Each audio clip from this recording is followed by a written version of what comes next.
Run. Find cover. Try to remain silent while the ground jolts under the weight of something massive moving through the trees. You are being hunted in a jungle that shouldn't exist. Minutes ago, you were on a standard corporate flight. Now you are standing in a prehistoric landscape, struggling to understand how a routine trip over the Atlantic could deposit you in a world where these predators are real. This disaster wasn't a failure of navigation or a stroke of bad luck. It was a calculated maneuver, executed by the pilot you trusted to keep you safe. To survive, you have to outrun the beasts, but first you have to understand the betrayal that brought you here. Paxson and associates had a very different itinerary in mind. They were heading to this resort for a team-building retreat, a safe, curated paradise designed for corporate networking. The passengers were civilians, accountants and managers joking about their schedules. Up front was Andy, a pilot who had flown these routes dozens of times without incident. While over open water, the sky suddenly fractured. A circular, ink-black cloud formed directly in their path, and instead of banking away, Andy locked the controls and steered the helicopter straight into the center. The electronics went dark, the engine coughed and died. The helicopter became a 3-ton weight, plummeting through the storm until it slammed into the surf of an uncharted shore. The survivors crawled onto the sand, believing their engines had simply failed.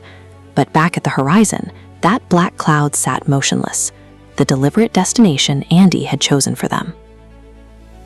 This shaded area represents the Devil's Triangle, a region of the Atlantic where vessels have vanished for centuries without explanation. Inside these coordinates, the laws of time are suspended.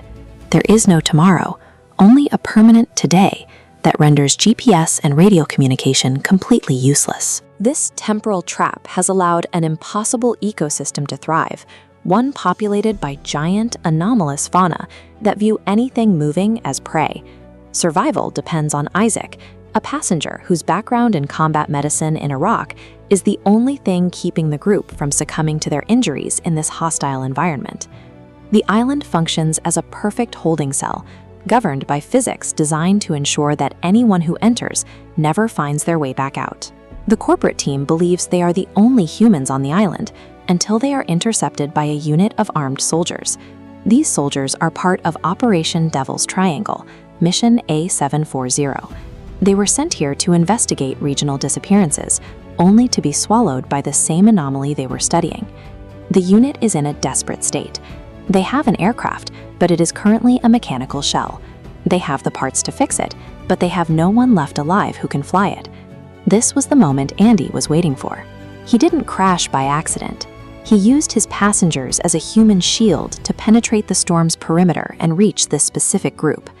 Andy's obsession started when his daughter, Lucy, vanished in this sector months ago. He became convinced she was still alive, trapped within the triangle's frozen time. He weaponized his grief, deciding that the lives of his coworkers were a small price to pay for a chance to chase his daughter's ghost. The cost of Andy's crusade is measured in the lives of his passengers. People who expected a weekend at a resort instead found themselves dying in the dirt for a mission they never signed up for. The survivors now face a devastating realization. The pilot they depended on saw them as nothing more than fuel for his own private obsession. This dependency loop creates a tense, mandatory alliance. The military has the plane, the civilians have the pilot, and neither can escape the predators without the other. The ultimate irony of their situation is that their only hope for survival is to put their lives back into the hands of the man who led them into this slaughter. The sound of the aircraft's engines draws the island's predators. It's a final, desperate sprint toward the extraction point, with the jungle's massive hunters closing in from all sides. The window is closing. A swirling black portal has opened in the sky, a temporary exit from the anomaly that represents the only way home.